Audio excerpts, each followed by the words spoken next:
saya, Alisa Rita Haryani sebagai pemandu di podcast Sukses Bersama. Kali ini podcast kita kedatangan tamu, pengusaha dari Trenggalek yang bergerak di bidang perkafean. Tapi ada yang spesial nih, dengar-dengar di kafe ini para pelanggan dapat menghasilkan karya sambil nongkrong bersama teman-teman. Kedengarannya menarik ya pemirsa? Nah, untuk informasi lebih lanjut, langsung saja kita sambut bintang tamu kita.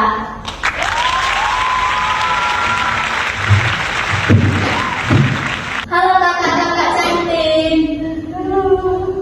Wah pemirsa, baru duduk aja udah kerasa banget ya aura-aura kesuksesannya. Sebelumnya boleh tahu nggak nih nama-nama dari pengusaha cantik ini?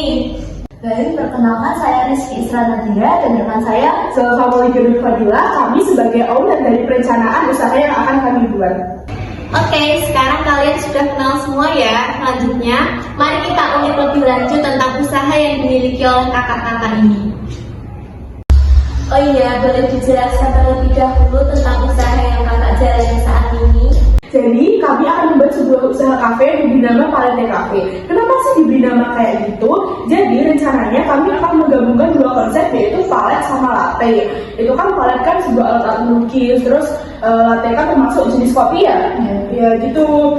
Terus kan itu nanti rencananya tuh kita akan menyediakan alat-alat melukis di kafe kami. Jadi pelanggan tuh bisa beli, bisa dibuat untuk melukis di situ.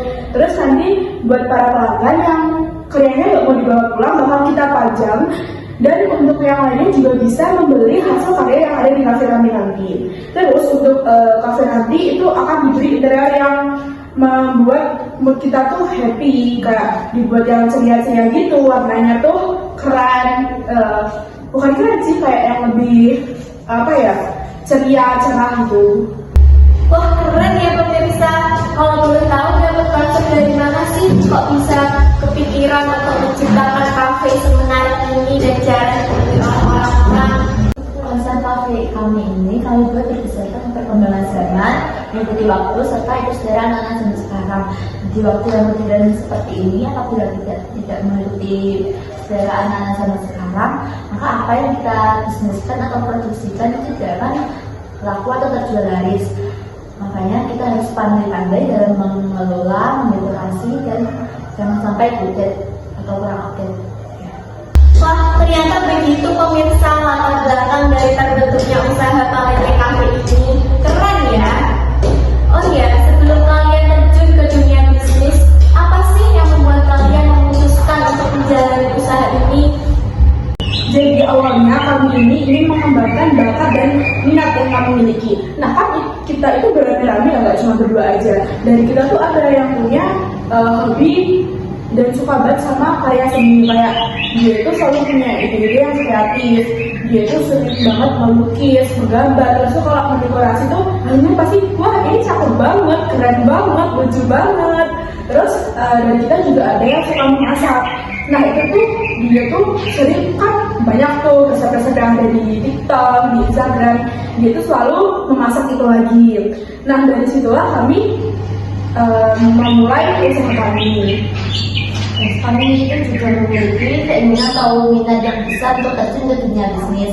Terlebih dari beberapa dari kita itu melihat beberapa owner atau pengusaha itu yang sukses dekat usaha yang mereka dirikan. Jadi kita memiliki keinginan untuk kita semakin termotivasi untuk mendirikan sebuah usaha, yaitu usaha kafe ini.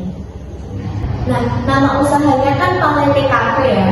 Selain pelanggan bisa menciptakan karya di kafe ini, ada menu apa aja sih di kafe kalian untuk menemani para pelanggan dalam melukis biar kesannya nggak boring-boring banget gitu ya?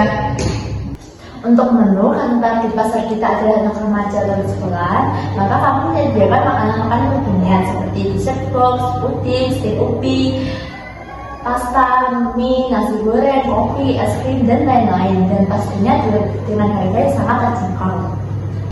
Wah, kedengarannya sangat enak dan menarik ya. Boleh nih kapan-kapan mampir ke kafe kalian.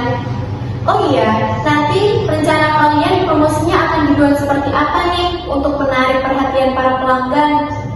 Jadi untuk promosi kami sudah menyiapkan 3 hal, yaitu yang pertama promosi di media sosial. Kan sekarang itu nggak hanya anak muda sih, hampir semua usia itu nggak bisa lepas dari yang namanya media sosial.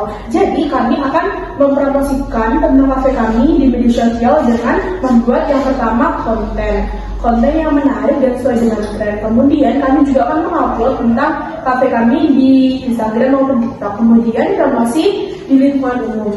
Kan sekarang tuh banyak ya kegiatan kayak bazar, car free day, dan masih banyak lagi lainnya.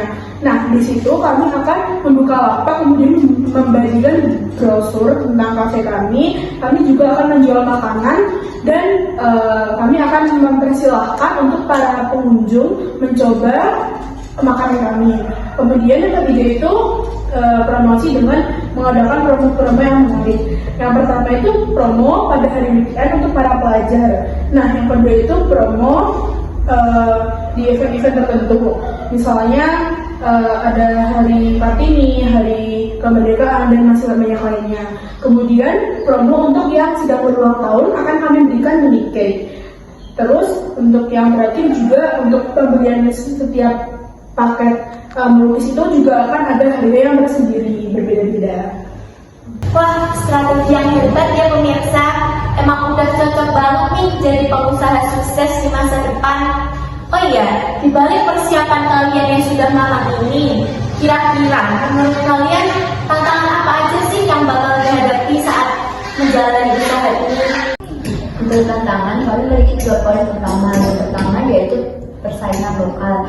Di kota kecil, persaingan antara makan biasa dengan kafe biasa itu mungkin sangat lebih ketat. Penting untuk menemukan keunikan yang bisa membedakan kafe kami dengan kafe-kafe dari kompetitor lokal. Yang kedua yaitu pemasaran dan branding.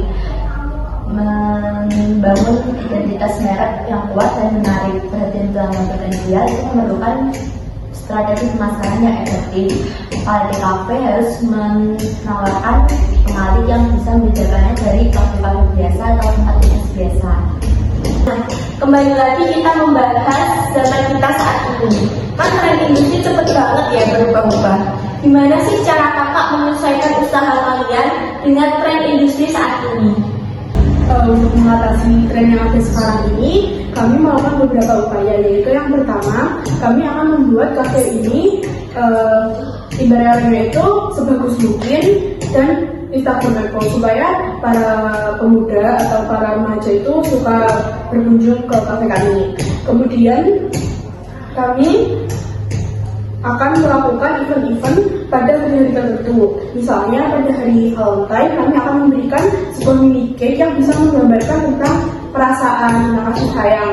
Kemudian yang ketiga, pemasaran di dunia digital.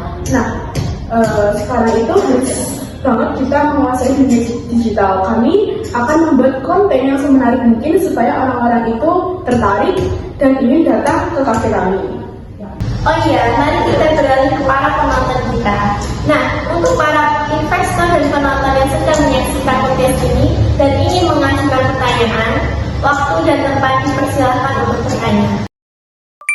Nah, ada 2 pertanyaan nih yang diajukan oleh investor kita dari Malang dan Surabaya. Yang pertama, kalau seandainya tidak laku, apa yang akan kakak lakukan? Tetap berusaha atau mencoba peluang baru? Wah, pertanyaan yang bagus ya pemirsa. Silakan untuk kakak menjawab pertanyaan ini. Tentu saja kami akan tetap berusaha dengan kafe yang kami punya. Saya pun pernah melihat sebuah kata-kata motivasi bahwa kegagalan bukanlah akhir dari semuanya. Jika kita gagal dalam percobaan pertama, masih ada percobaan yang lainnya. Nah, untuk itu kami akan mencari dulu apa sih sumber masalahnya, kenapa kafe kami itu nggak laku, kenapa para pengunjung itu jarang datang ke kafe kami. Nah, setelah itu kami akan melakukan perbaikan yang bisa membuat pengunjung itu tertarik dan ingin datang ke kafe kami. Nah, mari kita lanjut pertanyaan kedua yang dikirim oleh investor kita dari Surabaya. Perkiraan modal berapa sih kak sampai bisa untung? Menurut kakak perlu waktu berapa bulan? Untuk perkiraan modal itu setelah kami mencoba menjumlahkan antara satu item dengan yang lainnya, itu kami membutuhkan kurang lebih 23 juta sampai dengan 24 juta. Untuk pengembalian modal mungkin akan kami dapatkan setelah 2-4 bulan setelah kami mendirikan kafe ini, kafe palet ini. Tergantung pengunjungnya. Ya. Wah, kita sudah berada di akhir podcast ya pemirsa. Apa yang menjadi harapan kakak setelah podcast ini? Harapan kami setelah menghadiri podcast ini, semoga kafe kami bisa berkembang seiring berjalannya waktu, dan semoga penonton hari ini bisa mengambil sisi positif dari perjuangan usaha kami. Terus untuk para penonton yang ingin mendirikan usaha seperti kami doakan semoga usahanya sukses dan berjalan dengan lancar. Begitupun dengan kami mohon doanya. Kemudian untuk para investor yang ingin membantu kami, sangat kami persilahkan dan kami ucapkan terima kasih. Demikianlah podcast kita hari ini. Terima kasih untuk para penonton dan investor yang telah menyaksikan podcast ini dari awal hingga akhir. Semoga kisah kakak-kakak ini bisa menjadi motivasi kalian untuk menjadi pengusaha yang sukses di masa depan nanti. Nah, untuk para investor yang tertarik dan ingin membantu mendanai usaha kakak-kakak ini, bisa langsung menghubungi email podcast sukses bersama. Bye guys, assalamualaikum warahmatullahi wabarakatuh.